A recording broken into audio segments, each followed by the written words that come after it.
Hi everybody, Dan Bailey here with some more fun photography tips. Today we're going to talk about flash. I'm going to give you a very basic rundown about how I use flash in my outdoor photography, why you might want to consider using flash in your styles of photography. I'll show you some very basic and affordable flash gear and give you some ideas about what you can do with it and how you can use it to get more exciting and more dynamic images no matter what kind of subjects you shoot.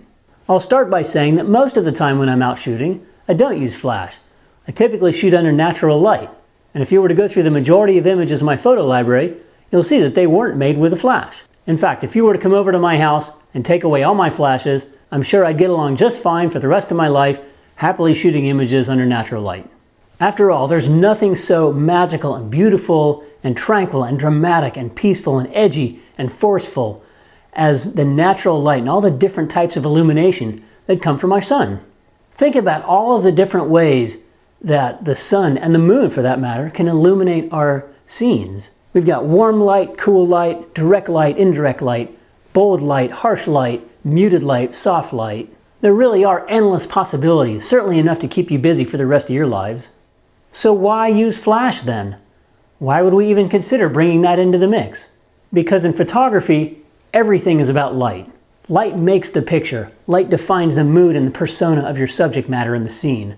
And it's the number one component that we use to translate our own vision of the world into a photograph.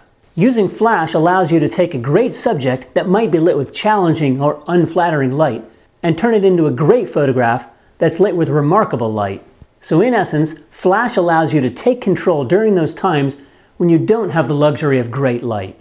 And using flash can also enhance your skills and creativity as a photographer. It really does open up a lot of different options. And being competent with using flash can add a great level of dimension and depth to your imagery.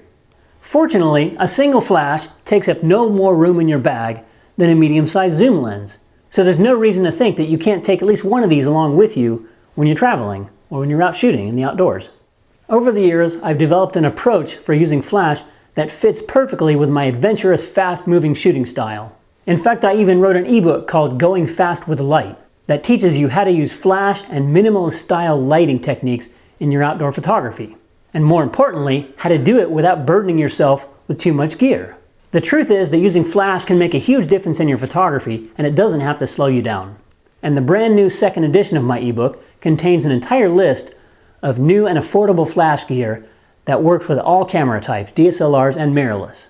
Anyway, in this video, I'm going to show you one of the most basic ways and one of the most common situations where I typically use off-camera flash in the outdoors. And I'm going to stress the off-camera part because off-camera flash almost always looks better than if you're using the flash right on top of the camera's hot shoe. The quality of the light is usually much more appealing and you don't get that red eye, deer in the headlights look. So for a lot of the pictures you'll see in this video, I'm using the Fujifilm EF60 flash and their EF-W1 wireless remote trigger. Fuji's EF-W1 trigger is essentially the same as the Nissan Air 10S trigger. In addition, this Fuji EF60 flash is very much like Nissan's i60 wireless flash. In fact, they're almost identical because this EF60 is essentially a rebranded i60. Both Nissan and Fujifilm's wireless flash systems work on the Nissan Air system. That's their own proprietary radio remote trigger system. And between those two brands, the stuff's interchangeable. So you could use this EF60 flash with a Nissan trigger, and you could use the Fuji trigger to fire a Nissan flash, and vice versa. There's also a company called Godox, and they have their own dedicated system of wireless flashes and remote triggers. I haven't used that stuff, but I know a lot of people who do, and it's rated pretty highly. But either way, this radio trigger flash stuff used to be really expensive to get into. But prices have come down dramatically in the last decade, and the capabilities have gone way up. These days you can get a wireless flash and a trigger for under 200 bucks.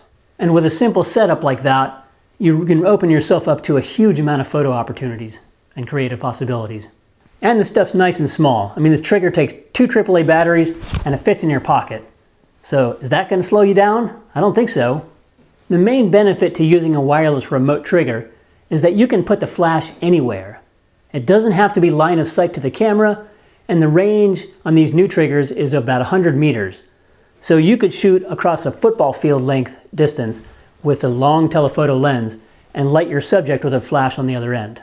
So this gives you a tremendous amount of creative flexibility for lighting your scenes and coming up with creative looks for your photos.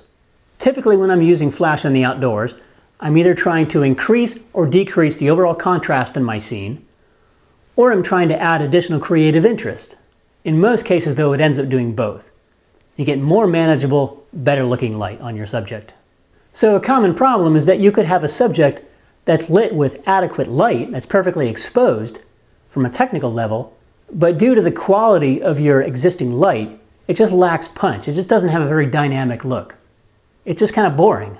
And this often happens when you're shooting in dim or overcast light, like under a heavy cloud cover or even in the forest. And even if you don't have harsh shadows to deal with, like you might in midday, on a sunny day, the overall quality of the light is nothing to write home about. It's just not doing anything for your scene, and this can leave your images looking pretty bland, because there's just no exciting quality to that ambient light. But by adding a little bit of light in the right place, you can add flavor, texture, shape, and give the shot a whole new sense of dynamics. And you suddenly increase the power of the photo immensely. A single light placed anywhere from 5 to 20 feet away and aimed at an off-axis angle from the camera can add a lot of clarity and depth and dimension to the shot. Just like when you're using natural light, using side lighting techniques with a flash is a very effective lighting strategy. It highlights the shapes and contours of your subject and helps translate the three-dimensionality of the actual scene into the two-dimensional medium of a photograph. Oftentimes when I'm shooting things like portraits or close action, I'll hold the camera in my right hand with the trigger right in the hot shoe, that's how it goes. And then I'll just hold the flash in my offhand, my left hand, and I'll just kind of point it. So I'm just doing this. You know, just kind of moving it around, checking different angles and different lighting directions. Other times I'll put the flash on something like a light stand, even just place it on my pack or put it on the ground and point it in the right direction. And again, using radio triggers, you have the flexibility to put it anywhere you want. You could put it behind a tree and have the flash coming out from behind that obstacle. And as I said, the creative possibilities for using radio triggers and flash is virtually limitless. So the bottom line is that you can do a lot with flash, and you don't have to spend a lot of money, especially if you just want to get started. Yeah, you can go down a rabbit hole with lots of different flashes and light modifiers, but just starting out, you can get an affordable flash and radio trigger setup, and you'll be on your way. In future videos, I'll give you more off-camera flash tips and teach you some new techniques and show you some of the light modifiers that I like to use. But for now, I encourage you to check out my Going Fast with Light ebook. It's an incredibly helpful guide that will give you tons of tips and show you lots of different setups and techniques for getting great images with even just a single flash. And I know that a lot of people are intimidated by using flash, and I used to be one of those guys. And so in the book, I present a very simple flash workflow that'll demystify the process and make it really easy for you to get started. So if you want to check out the book, you can follow this link, see what it's all about, and also get a very special discount. So that's all for now. I hope you found this video helpful. If you did, please subscribe to my channel, leave me a comment, ring the bell so you'll be notified whenever I post a future video. You can visit me on social media and Patreon at Dan Bailey Photo, and visit my blog and website as well. So thanks for watching, have fun with your cameras out there, and I'll see you next time.